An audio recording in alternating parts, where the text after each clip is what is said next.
Yes, I do so. I identify myself as a European, as a German, and as a European at the same time, and I don't see any contradiction in that.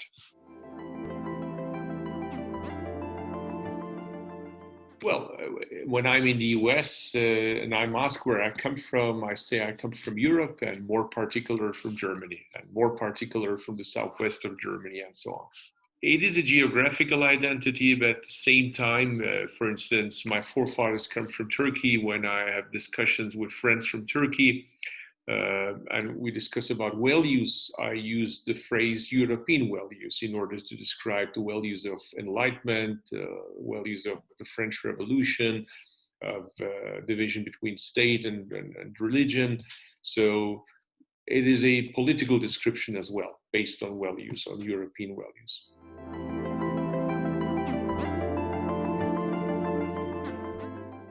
One very important moment for me was when I was going to school and my school class was having an exchange program with England, with a school class there. And I joined that group, and on our way to England through Belgium, I had to leave the train because I did not have a transit visa. I was the only guy in the school class not having a German passport because as I said already, my parents came from Turkey. I'm a child of so-called guest workers. And until that day, I didn't have a German passport because at that time, there was no such thing as birthrights in Germany. I was involved in that legislation when I became a legislator many years later. But I will not forget that moment when the police officers were very friendly to all kids. And once I had to show my Turkish passport, their face expression changed and they asked for transit visa. I even did not know that word because I was born and raised in that country. So I was never aware that I need a visa in order to travel from one European country to another European country. That was pre-Schengen, many years pre-Schengen. So to make a long story short, this was a very defining moment for me. And on a positive side, I would say when I witnessed Pulse of Europe, when I witnessed Fridays for Future, and I saw young people taking over the idea of Europe, the idea of values that we share, or many of us share, and that these kids go to street not to demonstrate for instance, like the yellow vests against the state, or in order to destroy something, but in order to call the state for action, to call the state official to just do their job. And that was a very positive, motivating moment.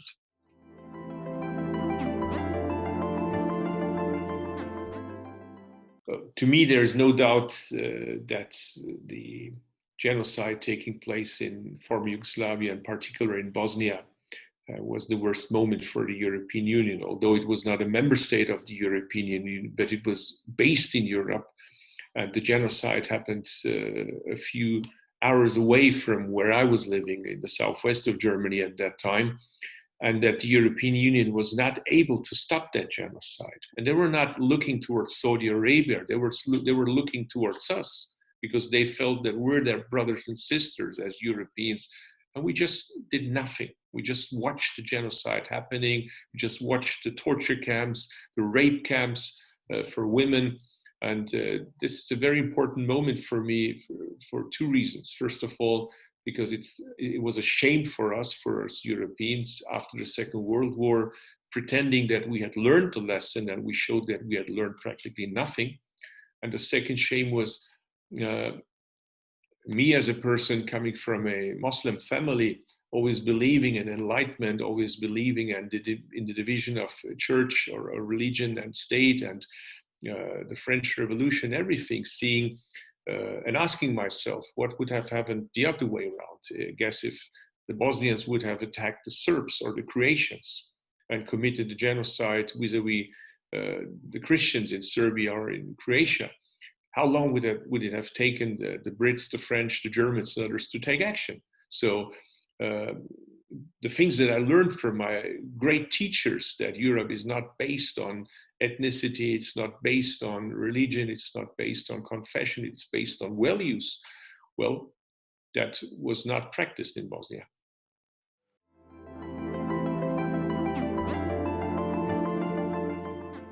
Well, this is a very personal answer. I was elected to the European Parliament in 2004, and that was the same year when 10 now member states of the European Union entered the European Union, and 8 of them were coming from the former eastern part of Europe, belonging to the former Eastern Bloc, and now members of the European Union.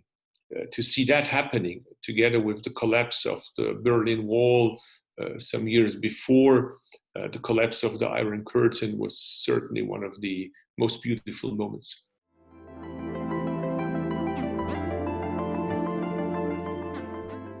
So as I already said, what happened to me when I was going to school really was important. That was pre-Schengen. And so Schengen is really a landmark. It's extremely important for the European Union. And the second single thing would be the invention of the Eurozone, because I have now kids, and for them it's hard to imagine a pre-Eurozone world for them.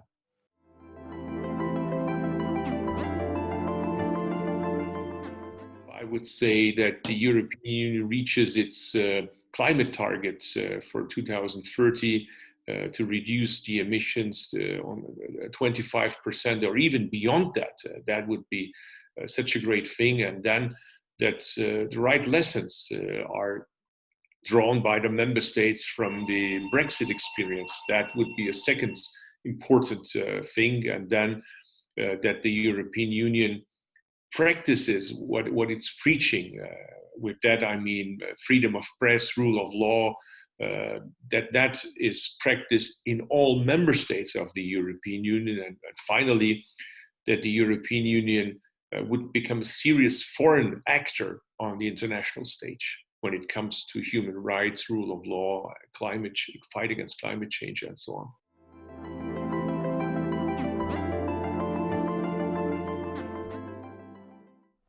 Well, I think in a democracy, you have to explain, you have to convince your voters. And if you manage to do so, then it's a more long-lasting and a more convincing change in habits and in policies than if a authoritarian state just tells you what you have to do and what you should not do. So, because you don't do it then because you're convinced. So therefore, I think democracies are better equipped. But of course, it forces us to use our means and to really go out and convince.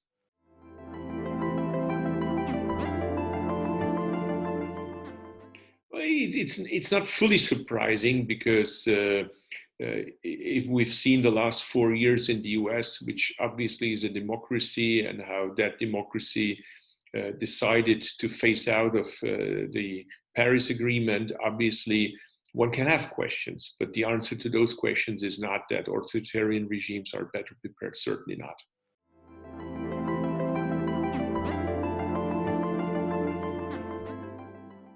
Well, I'm very worried, but the good news is that slowly the European Union is waking up. We have now a new strong, or we will get very soon a new strong partner in the US again with the Biden-Harris administration.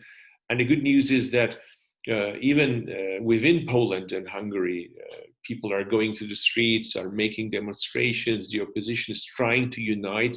So the sooner or later, I'm deeply convinced that democracy will come back. Liberal democracy will come back even in those countries. But it's important that we don't leave our friends alone, that we support them and put pressure on those regimes, on those administrations.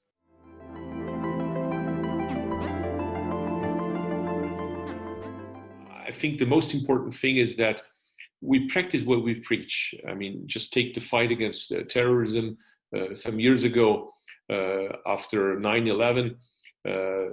It's hard to tell other regimes that are corrupt, that are human rights abusers, that they should stop to do so. If we made people disappear, if we were in charge of human rights abuses in Iraq, in Afghanistan, and elsewhere. So because we're the West, we have to behave different.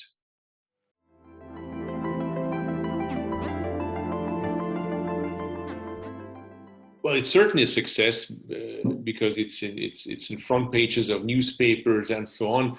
But this will not help us with those people who are skeptical already, who believe that migration is a wrong thing, or believe that this pandemic is not existing. So, it doesn't make a difference for them whether the people who invent the medicine are of German origin or of Turkish origin or whatever. If you are a believer in conspiracy theories, it doesn't make a difference, who invented the necessary means to fight against the pandemic. So therefore, the battle is not a battle between those who are of non-German origin and of German origin. The battle is between those who believe in enlightenment, who believe in modern democracy and liberal democracy, and between those who are Eurosceptic, who are non-believers in liberal democracy, who believe that closed societies are better.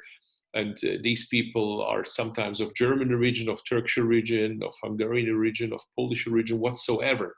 So it's not a line drawn between nations, between religions. It's a line drawn between those who believe in the modern world, in the Western world and its values, and those who don't.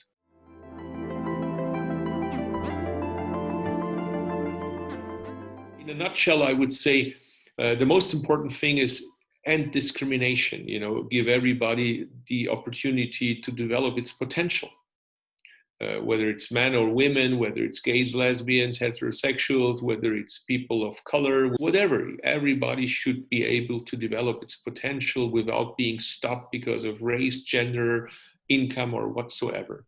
This is written in our European basic rule, and it's practically in all our constitutions, and we just have to practice that. What I just said has a lot of implications. It has the implication that you should have the best schools, the best public schools, the best public kindergarten, in particular in those neighborhoods where people live that have lower income, people like where I was born and raised, people of color, that they have the best schools in order to develop their potential, because we do not have the same opportunities when we start in the first grade. Some of us have parents who could help them in school. I didn't have that privilege. I didn't have the privilege that my parents could help me with the language. They could not help me with homework.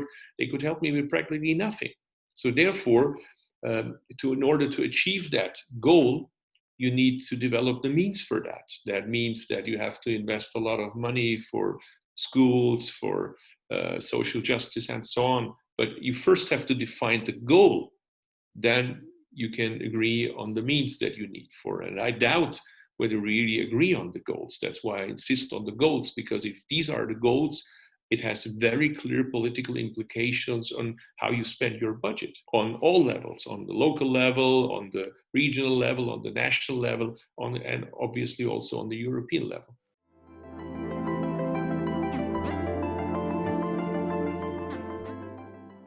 Well, first, the voters have to decide, obviously, but I hope that the Greens will be part of the next government. If that is so, I would love to see Germany mainstreamed with the European Union together, and hopefully with a lot of our European partners and the US in the fight against climate change, because we missed many years, the US completely the last 4 years, but Europe also was very slow compared to what we could have done, what could have been done. So therefore, that would be my first priority. And my second priority would be to fight back authoritarian regimes and authoritarian representatives, both in our own countries, in some of the member states, but also the attacks from outside. And if I talk about the attacks from outside, there's one center, and that is obviously Mr. Putin and his propaganda machinery. So therefore, it's clear that we have to defend ourselves and make very clear that we do not accept that a foreign power like Mr. Putin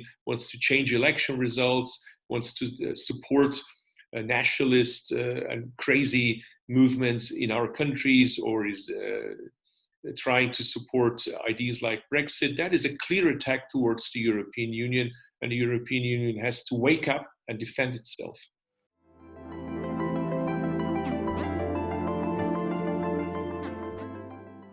I think it's a mixture of personal behavior and political measures.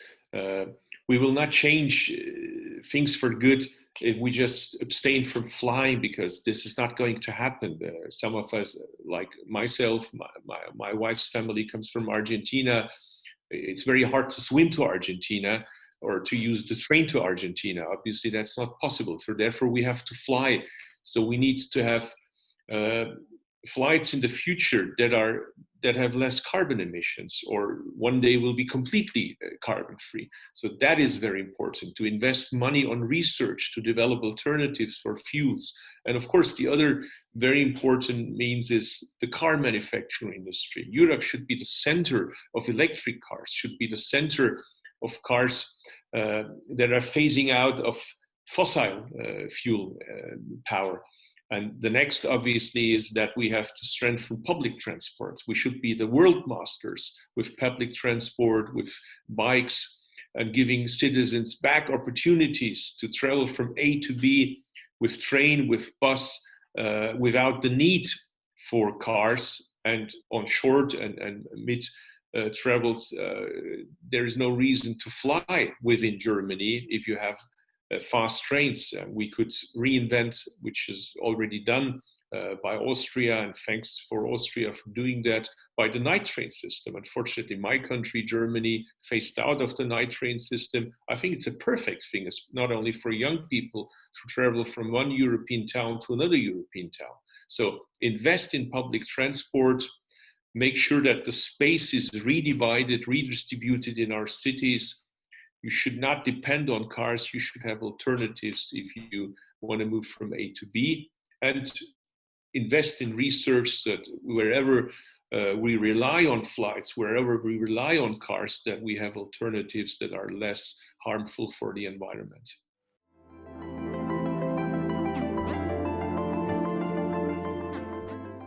It plays already a very helpful role, and it should even have a stronger role.